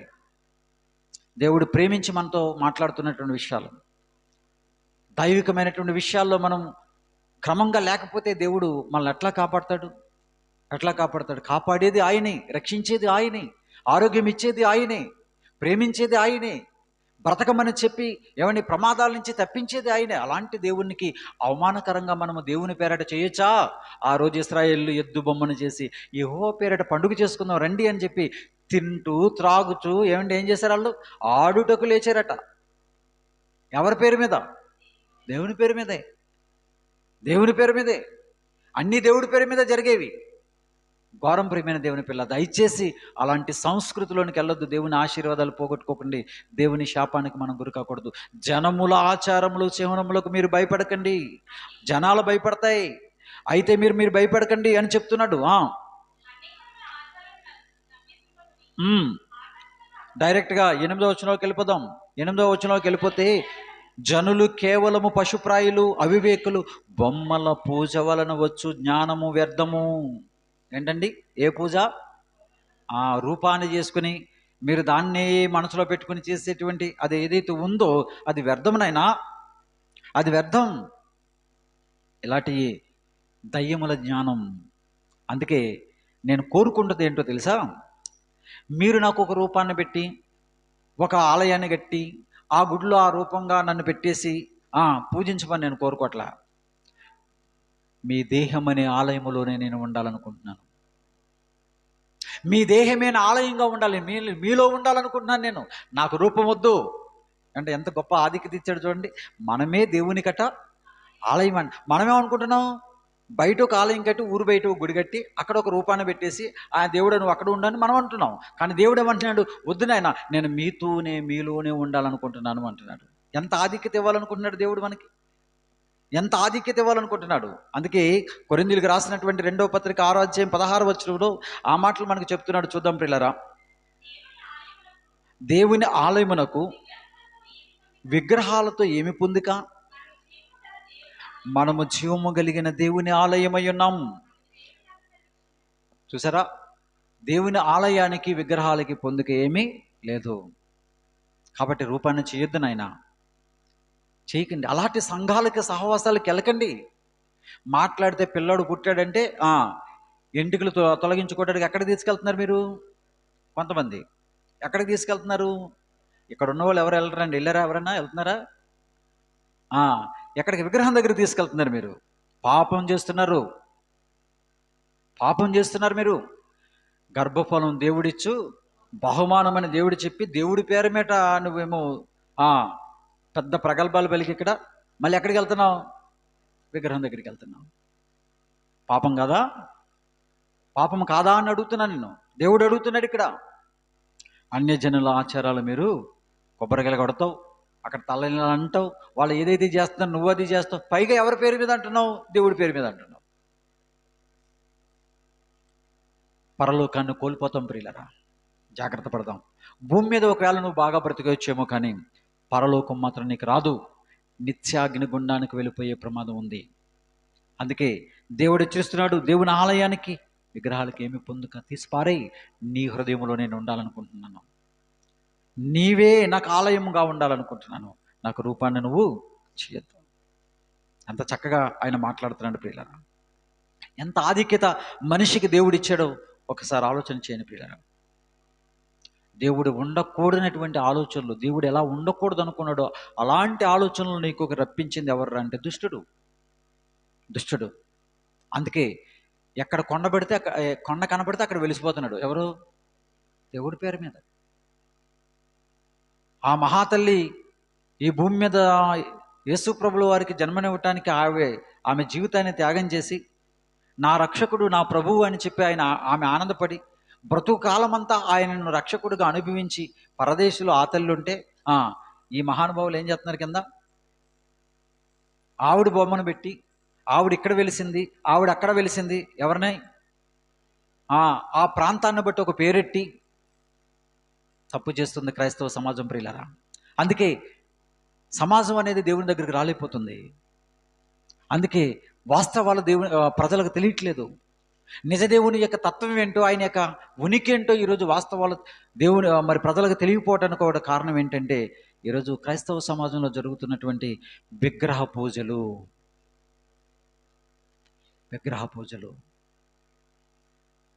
అందుకే ప్రియులారా, చివరిగా ఒక మాట చూద్దాం. యెషయా గ్రంథము 48వ అధ్యాయము 5వ వచనం. యెషయా గ్రంథము 48వ అధ్యాయము 5వ వచనం మనం చూడగలిగితే, నా విగ్రహము, ఈ కార్యక్రమం నేను పెట్టినటువంటి విగ్రహమే ఇదిగో ఈ ఫలానా పని చేసిందని, నేను చెక్కిన ప్రతిమ, నేను పోసిన పోత విగ్రహం దీన్ని నియమించినని నువ్వు చెప్పకుండునట్లు పూర్వకాలమందే ఆ సమాచారం నీకు నేను చెప్పేశాను. ఏమంటే దేవుడు ఏం మాట్లాడుతున్నాడు? మనిషి ఏమంటాడంట, ఇదిగో నేను ఈ బొమ్మ పెట్టినందుకు నాకు ఈ మేలు జరిగింది, నేను ఫలానా గుడికి వెళ్ళినందుకు, అక్కడ తల్ల ఇచ్చినందుకు, లేకపోతే మోకాళ్ళ మీద నేను పైకి ఎక్కినందుకు నాకేం జరిగింది? మేలు జరిగింది అని మనిషి చెప్తాడట. అదే ఇక్కడ చెప్తున్నాడు. మళ్ళా చదవండి అన్నమాట. నా విగ్రహము ఈ కార్యములు జరిగించిననియు, నేను చెక్కిన ప్రతిమ, నేను పోసిన పోత విగ్రహము నేను నియమించిననియు నీవు చెప్పకుండునట్లు పూర్వకాలముననే ఆ సమాచారం మీకు నేను చెప్పానుగా. బొమ్మల పూజ వలన వచ్చే లాభం ఏంటినైనా? వ్యర్థమునైనా, ఆ జ్ఞానం వ్యర్థమునైనా, వద్దునైనా, ఆ రూపాలు చేయొద్దునైనా, వాటి పేరు మీద నువ్వు ఏ కార్యక్రమాలు చేయకునైనా అని ముందే చెప్పాను కదా, నీకు ముందే నేను తెలియజేశాను కదా. కానీ నువ్వేమంటున్నావు? అక్కడికి వెళ్ళిన తర్వాత నాకు ఇలా జరిగింది, ఇక్కడికి వెళ్ళిన తర్వాత ఇలా జరిగింది. ఆయన దగ్గర ఒక వరం ఉంది. అబ్బా, ఏంటో వరం? ఈ మధ్యన సేవకులు కూడా వెళ్ళిపోతున్నారంట. వెళ్ళిపోయి నాకు కూడా కడుపులో నొప్పి పోయిందని అంటున్నాడట ఆయన. చాలా బాధేస్తుంది ప్రేమైన దేవుని పిల్లలు. స్వస్థపరిచే దేవుడు ఆయనే కాదనట్లే. ఆయన స్వస్థపరిచేటువంటి దేవుడు కాదనట్లేదు. కానీ ఈరోజు అదే దేవుని పేరెట్టుకుని నాకే వరం ఉందని నిన్న దేవుడు నాతోనే మాట్లాడుతున్నాడు, నేను పనికి మాలిన ప్రగల్భాలు పలుకుతున్నా, ఏమండి అబద్ధ ప్రవచనాలు చెబుతున్న బోధకులు మన తెలుగు రాష్ట్రాల్లో లేరా? ఒక ఆయన అంటున్నాడు ఎలక్షన్ల ముందు, ఫ్యాన్ గిర్రి గిర్రి తిరుగుతుందంట, ఆరిపోవట్లేదంట. ఏమండి అదేంటి బ్యాటరీ లేకపోయినా తిరిగేస్తుందంట. ఏంటన్నారు? విద్యుత్ శక్తి లేకపోయినా తిరిగేస్తుందంట. మీరే అర్థం చేసుకుని అంటున్నాడు. పైగా కారు పెట్రోల్ లేకపోతున్నా ముందుకెళ్ళిపోతుంది, డీజిల్ లేకపోయినా వెళ్ళిపోతుంది, అది ఆగదు అంటున్నాడు. ఎక్కడ? తెలంగాణ రాష్ట్రాన్ని గురించట. ఏమండి ఎలక్షన్లకు ముందు ఆయన చెప్పినాయి, దేవుడు నాతో మాట్లాడుతున్నాడు, డైరెక్ట్గా చెబుతున్నది ఆయన ఇదే మాట. దేవుడు నాతో మాట్లాడుతున్నాడు, దేవుడు నాలోకి వచ్చి మాట్లాడుతున్నాడు అని కొన్ని వేల మంది సభలో ఉంటుండగా ఆ సేవకుడు చెప్పాడు, ఎందుకు 2 పార్టీలు పోయాయి. అర్థమైందా మీకు? మొన్నే యూట్యూబ్లో ఉన్నాయి చూడండి. అలాంటి సేవకులు చాలామంది ఉన్నారు. ఏమండి అలానా వారు వచ్చేలాగా ప్రార్థన చేయండి అని చెప్పడం వేరు, దేవుడు మరి ఇచ్చేటువంటి అధికారాన్ని చక్కగా అనుభవిద్దామని చెప్పడం వేరు. దేవుడు నాతోనే మాట్లాడుతున్నాడు, వ్యాన్ ఎలా తిరుగుతుంది, కారు ఎలా వెళ్ళిపోతుంది, ఇది ఖచ్చితం. నువ్వెవరు భయ్యా? ఏంటిది? ఏంటి? ఏమండి ఇలాంటి మాటలు నమ్మి తండోపతండాలుగా వెళుతున్నారు. నా దగ్గర వరం ఉందని చెప్పుకునేవాళ్ళు, ఎక్కడ పడితే అక్కడ తయారైపోయారు. క్రమశిక్షణ ఉండదు వాళ్ళకి. ధనాపేక్ష కప్పుపుచ్చుకునే మాటలు.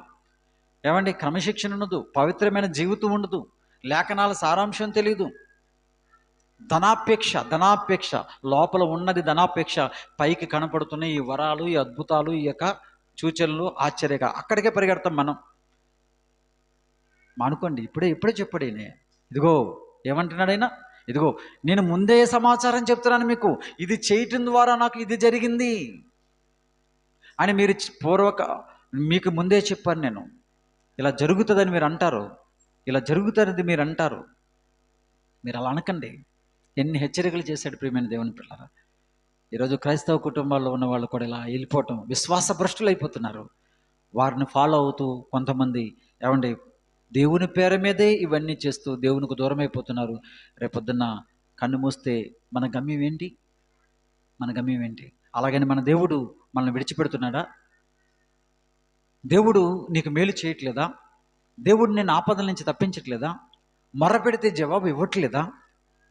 ప్రియులరా, ఒక క్రమమైన భక్తి జీవితంలోనికి మనిషిని నడిపించడానికి ఆద్యంతము ఆయన ప్రయాసపడుతుంటే, ఆత్మ అయిన దేవుడు తన పిల్లలు కూడా ఆత్మస్వరూపులుగా నా దగ్గరికి రావాలని చెప్పి ఈ భౌతిక దేహాలను విడిచిపెట్టిన తర్వాత మట్టిలో కలిసిపోయే ఈ మట్టి దేహము కాదు, ఆత్మగా నువ్వు ఉన్నావు, నువ్వు నా కుమారుడువు, నా దగ్గరికి రావాలని చెప్పి ఆత్మ అయిన నన్ను ఆత్మతోనూ సత్యముతోనూ ఆరాధించు, రూపాన్ని చేసుకుని దానికి నువ్వు సాగిలపడకు, ఆ సంబంధమైనటువంటి ఆ రూప సంబంధమైన, ఆకార సంబంధమైన, విగ్రహ సంబంధమైన క్రియలు జోలికి నువ్వు వెళ్ళొద్దునని చెప్పి పదే చెప్తున్నంటే, ఆయన మాట్లాడుతున్నంటే, అక్కడికి వెళ్ళి ఏదో చేస్తూ నాకు పిల్లలు పుడతారు, ఇక్కడికి వెళ్ళి ఏదో చేస్తే నాకు స్వస్థత జరుగుతుంది, ఇక్కడికి వెళ్ళి ఏదో చేస్తే నాకు అయిపోయినటువంటి చేసిన అప్పులన్నీ తీరిపోతాయి, ఇలా అంటారట అని నేను అనలే. కొన్ని వందల సంవత్సరాల క్రితం దేవుడు రాయించిన మాటలు ఇవి. ఇప్పుడు అంటున్నారు లేదా? అలాంటివి అంటున్నారు. జాగ్రత్త పడండి ప్రియులారా, జాగ్రత్త పడండి. నా యందు మీరును, మీ యందు నా మాటలను ఉంటే మీకు ఏది ఇష్టమో అడగండి. నిజంగా ఆయన కొరకును బ్రతికే వారికి ఆయన ఏ లోటు చేయడు. ఒకవేళ లోటు చేసిన, ఒకవేళ కొన్ని సందర్భాల్లో ఆయన నిన్ను ఒకవేళ కష్టాల గుండా, శ్రమలు కూడా నడిపించినది నీ మేలు కొరకే. ఆ తర్వాత శోధింపబడిన తర్వాత నువ్వు నిలబడితే నువ్వు శుద్ధ సువర్ణంలాగా నీ జీవితం కనబడుతుంది. అలాంటి విశ్వాసముతో క్రైస్తవ జీవితం ముందుకెళ్ళాలి తప్ప దేవునికి రూపాన్ని మనం చేయకూడదు, ఏ రూపంలో ఉన్నా, ఏ ఆకారంలో అయినా. కాబట్టి మాటలు మీ హృదయంలో పదిలిపరుచుకోండి. మీ విశ్వాసాన్ని దొంగిలించే మరి వాడు అపవాదు ఉన్నాడు, మీ భక్తిని దొంగిలించే అపవాదు ఉన్నాడు. జనములు పరిగెడుతున్నట్టుగా మీరు పరిగెట్టకండి, జనములు భయపడుతున్నట్టుగా మీరు భయపడకండి. రేపొద్దున ఏవో కనపడతాయి, ఆకాశంలో కొన్ని అద్భుతాలు, ఆశ్చర్యకార్యాలు కనపడవచ్చు ప్రకృతిలో, వాటిని చూసి జనాలు భయపడతాయి, మీరేమీ భయపడకండి. అమ్మో దేవుడని వాటికి మీరేమీ మొక్కకండి. ముందుగానే కొన్ని వందల సంవత్సరాల క్రితమే మనకు చెప్పేశాడు. ప్రియులరా, ఇన్ని మాటలు చదువుకుంటాను మనం జాగ్రత్త పడి ఆత్మస్వరూపి అయిన దేవుణ్ణి మన కొరకు ఇదిగో పరలోకాన్ని విడిచిపెట్టి ఈ భూమి మీదకి వచ్చి శరీరాన్ని ధరించుకుని రక్తాన్ని కార్చి పరిశుద్ధ జీవితాన్ని కనపరిచి మృత్యుంజయుడే తిరిగి లేచి నేడు రేపు రాబోతున్న ఆ మహనీయుడైన యేసుక్రీస్తు వారిని ఆత్మతోనే మనం ఆరాధిస్తూ, మనస్ఫూర్తిగా ఆయన స్తుతిస్తూ, ఆత్మీయ నేత్రాలతో ఆయన చూస్తూ మన భక్తి జీవితాన్ని ముందు కొనసాగించుకోవాలని మరి కోరుకుంటూ ఈ మాటలు ముగిస్తున్నాను. దయచేసి అందరూ కూడా తల్ల వంచని ప్రార్థన చేసుకుందాం. కరుణగల మా తండ్రి, ప్రేమగల మా దేవ, మీకు వందనాలనైనా ఈ రాత్రికాల సమయంలో దేవునికి రూపం చేయవచ్చా అనేటువంటి అంశం మీదనైనా లేఖనాల్లో నుంచి కొన్ని సంగతులు మేము చూడటానికి సహాయం చేశారు. ప్రభువా, మీరైతే మాకు అందమైన రూపాన్ని ఇచ్చారు నాయన. సృష్టిలో ఉన్న అన్ని జీవరాశుల కంటే ఒక మహా అద్భుతమైనటువంటి ఆకారాన్ని మాకిస్తే ఈరోజు మనిషినైనా నాయన కథలని, మాట్లాడని, చూడని, వినని ఒక నాయన విగ్రహ రూపాన్ని చేసి ఒక చోట పెట్టి నువ్వే దేవుడు అని చెప్పి నాయన మిమ్మల్ని అవమానపరుస్తున్నారు తండ్రి. అలాంటి జాబితాలో వండుకోకుండా నీ బిడ్డలుగా మమ్మల్ని తప్పించి మా పాపం మాకు తెలియజేసి నాయన మమ్మల్ని కనికరించినందుకు కృతజ్ఞతలు తండ్రి. నాయన అలాంటి మరి విషయాలు మళ్ళీ క్రైస్తవ జీవితంలో అడుగు పెట్టుకోకుండా జాగ్రత్త పడటానికి ఆత్మతోనూ సత్యముతోనూ ఆరాధించడం ఎట్లాగో నీ వాక్యం ద్వారా మాకు నేర్పిస్తూ మమ్మల్ని బలపరుస్తున్నందుకు వందనాలు. వింటున్న మాటలను బట్టి అపార్థం చేసుకుని నైనా నా తండ్రి మరి దూరం కాకుండా అర్థం చేసుకుని సత్యమైన దేవుడు, నిజమైన దేవుడు, లోకరక్షకుడు ఎవరు, పాప విమోచకుడు ఎవరు అనే ఆలోచనలు కలిగినైనా ప్రతి మనిషి కూడా అసలు దేవుడికి ఉన్న దైవత్వపు లక్షణాలు ఏంటి, నాలాంటి వాడా అని ప్రతి ఒక్కరూ కూడా ఆలోచన చేసి నిజదేవుడు అయినటువంటి ఇదిగో యేసుక్రీస్తు ప్రభు వారి యొక్క పాదాల దగ్గరకు, నీ గ్రంథం దగ్గరకు వచ్చి నిన్ను గురించి తెలుసుకుని ప్రభు విశ్వసించి మారు మనసు పొందినైనా పరిశుద్ధంగా యథార్థంగా ఈ భూమి మీద నీ కొరకు బ్రతికే భాగ్యాన్ని మీరు ప్రసాదించమని, వాక్యమైన నీ బిడ్డలను మీరు బలపరిచి దీవించి ఇంకనూ నా తండ్రి అనేకమైనటువంటి సత్యాలు నేర్చుకునే తృష్ణ నీ బిడ్డలకు దయచేయమని, అపవాది సంఖ్యల నుంచి విడుదల దయచేసి మిమ్మల్ని మరుగు చేస్తుంది దయ్యంనైనా మీ యొక్క లక్షణాలు కనబడుకోకుండా, మీ ప్రేమ కనబడలేకోకుండా అపవాది నా తండ్రి మిమ్మల్ని మరుగు చేసి నీ పిల్లలైన వారిని ఇదిగో ఈ భ్రమలో ముంచి ఈనాటికి వాడు ఏలుతున్నాడు ఈ లోకాన్ని. వాడి సంఖ్యల నుంచి నీ బిడ్డలను తప్పించి నిత్య జీవానికి వారసులు చేయటానికి, ఈ రక్షణ సువార్తను ఉన్నట్లుగా ప్రకటించడానికి, బ్రతకటానికి నీ బిడ్డలను లేపి నడిపించమని మీకే స్తుతులు స్తోత్రాలు చెల్లించుకుంటూ యేసు పరిశుద్ధ నామములో ఈ ప్రార్థన మీకే అర్పిస్తున్నాను తండ్రి. ఆమేన్.